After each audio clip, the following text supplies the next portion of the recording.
என்னது எங்கள் ஓட்டு போட்டனால தான்னு. அப்போ வந்து அதுக்கு முன்னாடி நாம் தமிழர் கட்சி வந்து 30 லட்சம் ஓட்டு வாங்கியிருந்தோம் சிஎம் எலெக்ஷனில். அப்போ உங்களோட கட்சியோட ஓட்டு வந்து 5 லட்சம் தானா? அந்த மாதிரி ஒரு கொஸ்டின் கேட்குறாரு. யார்? நம்ம சாட்டை துரைமுருகன். இதுவும் கொஞ்சம் பார்க்க வேண்டியதாக இருக்குது. அப்போ 5 லட்சம் ஓட்டு தானா அப்படின்னு ஒருவேளை நமக்குள்ள தோணலாம். எப்படி சொல்கிறது, ஏன் இப்போ வந்து எவ்வளோ பேர் வந்து நாம் தமிழர்லேருந்து விஜய் சார் ஃபேன்ஸ் வந்து இல்லை நாங்கள் விஜய் சார் ரொம்ப பிடிச்சிருக்கு அவரோட இதுக்கு நாங்கள் போகிறோன்னு கூட போகலாம். யார் கையில் இருக்குது, நம்மளால் எதுவும் சொல்லிட முடியாதுல்ல, நம்ம கையில் கிடையாது.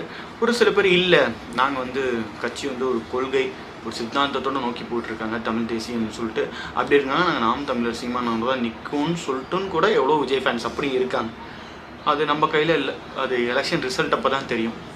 யார் ஒரு விஜய் ஃபேன்ஸ் எல்லாம் வந்து விஜய் அண்ணாவோட ஃபேன்ஸ் வந்து கொஞ்சம் பேர் போயிட்டாங்களா, இல்லை எல்லாருமே வந்து நாம் தமிழருக்கு போயிட்டாங்களா, இல்லை இவங்க நாம் தமிழர் வந்து நிறைய பேர் விஜய் ஃபேன்ஸில் இருக்கவங்களாம் வந்து விஜய் சார்